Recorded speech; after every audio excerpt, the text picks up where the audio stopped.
1947 ನಮಗೆ ಭಾರತಕ್ಕೆ ಸ್ವಾತಂತ್ರ್ಯ ಅನ್ನೋದು ಬರುತ್ತೆ. ಬಳಿಕ ಕೆಲವೊಂದು ಬದಲಾವಣೆಗಳು, ರಾಜಕೀಯ ಬಣಗಳು, ರಾಜಕೀಯ ಪಕ್ಷಗಳೊಂದಿಗೆ ಕೆಲವು ರಾಜಕೀಯ ನಾಯಕರು ಕೂಡ ಹುಟ್ಟಿಕೊಂಡ್ರು. ಬ್ರಿಟಿಷರು ಬಂದ ನಂತರ ಭಾರತದ ಚಿತ್ರಣವೇ ಬದಲಾಗಿ ಹೋಗಿತ್ತು. ಆದರೆ ನಮ್ಮ ಕಣ್ಣೆದುರು ಇರುವಂತಹ ಬ್ರಿಟಿಷರು 1947 ಸ್ವಾತಂತ್ರ್ಯ ಬಂದ ಮೇಲೂ ಕೂಡ ನಮ್ಮ ಎದುರುಗಡೆನೇ ಇದ್ದಾರೆ. ನೀವಂದುಕೊಂಡಂತೆ ರಾಜಕೀಯ ಅಂದ್ರೆ ದೇಶದ ಹಿತಾಸಕ್ತಿ ಕಾಪಾಡ್ತಾ ಇಲ್ಲ. ಇರುವಂತಹ ಎರಡು ರಾಜಕೀಯ ಬಣಗಳು ಚುನಾವಣೆಗೋಸ್ಕರ ಮತ್ತು ಅಧಿಕಾರಕ್ಕಾಗಿ ದೇಶವನ್ನ ಇಬ್ಬಾಗ ಮಾಡ್ತಾ ಇದೆ. ನನ್ನ ಪ್ರಕಾರ ರಾಜಕೀಯ ಅಂದ್ರೆ ಒಂದು ದೇಶದ ಹಿತಾಸಕ್ತಿಯ ಜೊತೆಗೆ ಎಜುಕೇಷನ್, ಬಡವರ ಪಾಲಿಗೆ ಬೇಕಾಗುವಂತಹ ಮೂಲಸೌಕರ್ಯವನ್ನ ಒದಗಿಸುವಂತಹ, ನಿರುದ್ಯೋಗವನ್ನ ನಿವಾರಣೆ ಮಾಡುವ, ಜನಸಂಖ್ಯಾ ಸ್ಫೋಟಕ್ಕೆ ಸರಿಯಾದ ಸೂಕ್ತ ಕ್ರಮವನ್ನ ಜಾರಿಗೆ ತರುವಂತಹ, ಜೊತೆಗೆ ಇಡೀ ದೇಶದ ಸಮಗ್ರ ಬೆಳವಣಿಗೆಯನ್ನ ಎಲ್ಲರೂ ಸೇರಿಕೊಂಡು ಮುಂದೆ ನಡೆಸುವಂತೆ ಪ್ರೇರೇಪಿಸುವುದನ್ನ ರಾಜಕೀಯ ಅಂತ ಹೇಳಿ ಕರಿಬಹುದು. ಆದರೆ ನಮ್ಮಲ್ಲಿ ಈಗ ಇರುವಂತಹ ರಾಜಕೀಯ ಪಕ್ಷಗಳು ಯಾವ ರೀತಿಯಾಗಿ ಬೆಳವಣಿಗೆಯನ್ನ ಕಾಣ್ತಾ ಇದೆ ಅಂತ ಹೇಳಿ ಸ್ವಲ್ಪ ವಿವರಣಾತ್ಮಕವಾಗಿ ತಿಳಿಯೋಣ ಬನ್ನಿ. ನಿಮಗೆಲ್ಲರಿಗೂ ತಿಳಿದಿರುವಂತೆ ಕಾಂಗ್ರೆಸ್ ಪಕ್ಷ ಬಿಜೆಪಿಯನ್ನ ಟೀಕಿಸೋದು, ಬಿಜೆಪಿ ಕಾಂಗ್ರೆಸ್ ಅನ್ನ ಟೀಕಿಸೋದು ಬಹಳಷ್ಟು ಮಾಮೂಲಾಗಿ ಬಿಟ್ಟಿದೆ. ಆದರೆ ಅವರ ಮಕ್ಕಳು ಮತ್ತು ಅವರ ಸಂಬಂಧಿಕರು ಯಾರಾದರೂ ನಿಮ್ಮ ಹಾಗೆ ಬಡವರಾಗಿ ಇದ್ದಾರಾ ಅನ್ನೋದನ್ನ ಆತ್ಮಾವಲೋಕನವನ್ನ ಮಾಡಿಕೊಳ್ಳಿ. ಇಲ್ಲ ಅನ್ನುವಂತಹ ಉತ್ತರ ಸಿಕ್ಕಿದ್ರೆ ಎಲ್ಲೋ ಒಂದು ಕಡೆ ನಾವುಗಳು ಎಡವಿದ್ದೇವೆ ಅನ್ನೋದನ್ನ ಅರ್ಥ ಮಾಡಿಕೊಳ್ಳಬೇಕು. ಪ್ರತಿಯೊಂದು ಜಾತಿಗೆ ಒಂದು ಪಕ್ಷ, ಪ್ರತಿಯೊಂದು ಧರ್ಮಕ್ಕೆ ಒಂದು ಪಕ್ಷ, ಮುಂದೆ ಆಯಾಯ ವ್ಯಕ್ತಿಗೂ ಕೂಡ ಪಕ್ಷಗಳನ್ನ ಸೃಷ್ಟಿಸಿಕೊಂಡಂತಹ ಭಾರತದ ನಿಮ್ಮ ನೆಚ್ಚಿನ ರಾಜಕೀಯ ವ್ಯಕ್ತಿಗಳು ಕೊಡುತ್ತಿರುವಂತಹ ಸೂಚನೆ ಏನು ಗೊತ್ತಾ? ಸಾಮಾನ್ಯವಾಗಿ ರಾಜಕೀಯ ಪಕ್ಷಗಳು ಅಂದ ತಕ್ಷಣ ಬರುವಂತಹದ್ದು ಧರ್ಮದ ವಿಚಾರ.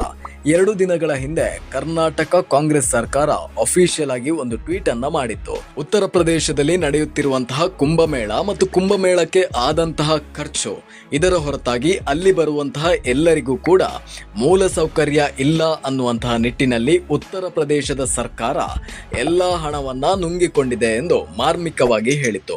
ಗಮನಿಸಿ, ಕೋಟಿಗಟ್ಟಲೆ ಜನ ಬರ್ತಾರೆ, ಅಲ್ಲಿ ಅವರಿಗೆ ಮೂಲ ಸೌಕರ್ಯಗಳನ್ನ ಮಾಡಿಕೊಡೋದು ಸಾಧ್ಯವಿಲ್ಲದ ವಿಚಾರ ಅನ್ನೋದು ಸಾಮಾನ್ಯ ವ್ಯಕ್ತಿಗೂ ಗೊತ್ತಿರಬೇಕಾದಂತಹ ವಿಚಾರ. ಆದರೆ ಇಲ್ಲಿ ರಾಜಕೀಯ ಬಣ್ಣವನ್ನ ಬಳಿಯೋದಿಕ್ಕೆ ಕಾಂಗ್ರೆಸ್ ಬಿಜೆಪಿಯನ್ನ ದೂರುವಂತಹದ್ದು, ಹಾಗೇನೆ ಬಿಜೆಪಿ ಕಾಂಗ್ರೆಸ್ ಅನ್ನ ದೂರುವಂತಹ ಕೆಲಸವನ್ನ ಮಾಡ್ತಾ ಇದೆ. ಪರಿಣಾಮ ಏನಾಗಿರ್ಬೋದು ಅದನ್ನು ಸ್ವಲ್ಪ ತಿಳಿಯೋಣ ಬನ್ನಿ. ಕಾಂಗ್ರೆಸ್ ಏನೋ ಒಂದು ಟ್ವೀಟ್ ಅನ್ನ ಮಾಡಿಬಿಟ್ಟಿತ್ತು.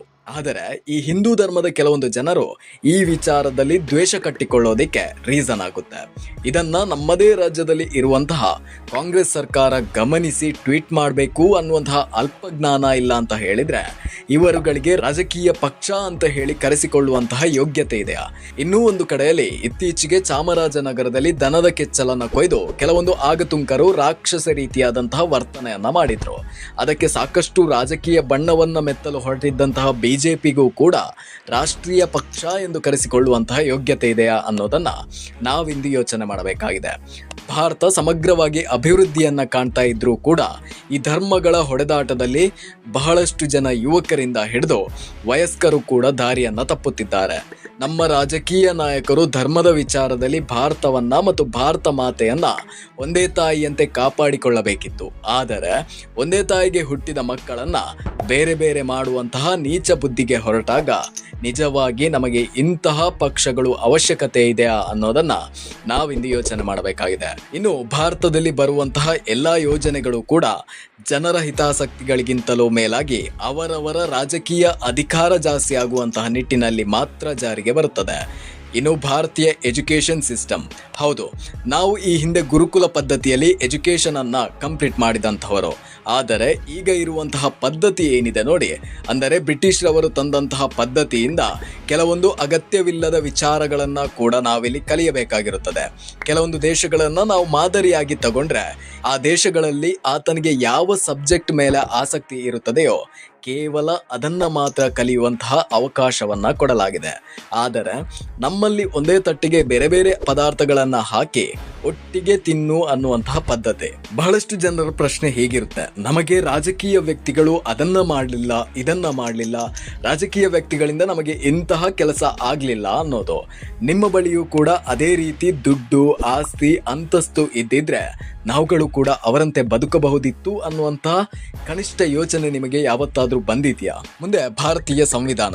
ಈ ಸಂವಿಧಾನದಲ್ಲಿ ಕೆಲವೊಂದು ನ್ಯಾಯಗಳನ್ನ ಮತ್ತು ಕೆಲವೊಂದು ಕಾನೂನುಗಳನ್ನ ಬದಲಾವಣೆ ಮಾಡಲೇಬೇಕಾಗಿರುವಂತಹ ಪರಿಸ್ಥಿತಿ ಇದ್ರೂ ಕೂಡ ಭಾರತೀಯ ರಾಜಕೀಯ ಪಕ್ಷಗಳು ಹೊಡೆದಾಡಿಕೊಳ್ಳುವಂತಹ ನಿಟ್ಟಿನಲ್ಲಿ ಅವರು ಮಾಡಿದ್ರೆ ಇವರು ಬೇಡ ಅನ್ನೋದು, ಇವರು ಮಾಡಿದ್ರೆ ಅವರು ಬೇಡ ಅನ್ನೋದು, ಈ ರೀತಿಯಾದಂತಹ ಪ್ರವೃತ್ತಿಗಳನ್ನು ನಾವೀಗ ಕಾಣ್ಬೋದು. 2025ರಲ್ಲಿ ಹೆಣ್ಣು ಮಕ್ಕಳಿಂದ ಹಿಡಿದು ಗಂಡು ಮಕ್ಕಳು ಕೂಡ ಬಹಳಷ್ಟು ಮುಂದೆ ಹೋಗಿದ್ದಾರೆ. ಅದಕ್ಕೋಸ್ಕರ ಅಂತ ಹೇಳಿ ಮತ್ತು ಕೆಲವೊಂದು ಕ್ರಿಮಿನಲ್ ಪ್ರಕರಣಗಳಲ್ಲಿ ಭಾಗಿಯಾಗುವವರಿಗೆ ಯಾವ ಶಿಕ್ಷೆ ಉಪಯುಕ್ತ ಅಂತ ಅನಿಸುತ್ತೋ ಅದನ್ನ ಕೊಡುವಲ್ಲಿ ಭಾರತ ಹಿಂದುಳಿದಿದೆ ಅಂತಾನೆ ಹೇಳ್ಬೋದು. 4 ದಿನದ ಬೆಳವಣಿಗೆಯನ್ನ ಕಂಡಾಗ ಕರ್ನಾಟಕ ಮತ್ತು ದೇಶದಲ್ಲಿ ಬಹಳಷ್ಟು ರಾಬರಿಗಳು ನಡೆಯಿತು. ಆದರೆ ಇದು ಯಾಕಾಗಿ ನಡೆಯುತ್ತೆ ಅಂತ ಹೇಳಿದ್ರೆ ಭಾರತೀಯ ಮತ್ತು ಕರ್ನಾಟಕ ರಾಜ್ಯದ ನ್ಯಾಯಾಂಗ ವ್ಯವಸ್ಥೆಯ ಮೇಲೆ ಇರುವಂತಹ ಕೀಳು ಮನಸ್ಥಿತಿಯಿಂದ. ಭಯವಿದ್ರೆ ಯಾರೂ ಕೂಡ ಈ ರೀತಿಯಾದಂತಹ ಕೆಲಸಕ್ಕೆ ಕೈ ಹಾಕೋದಿಕ್ಕೆ ಸಾಧ್ಯ ಇಲ್ಲ. ಅತ್ಯಾಚಾರಗಳು ನಡೆಯುತ್ತೆ, ಅದಕ್ಕೆ 4 ದಿನ ಪ್ರತಿಭಟನೆಗಳು ಕೂಡ ನಡೆಯುತ್ತದೆ.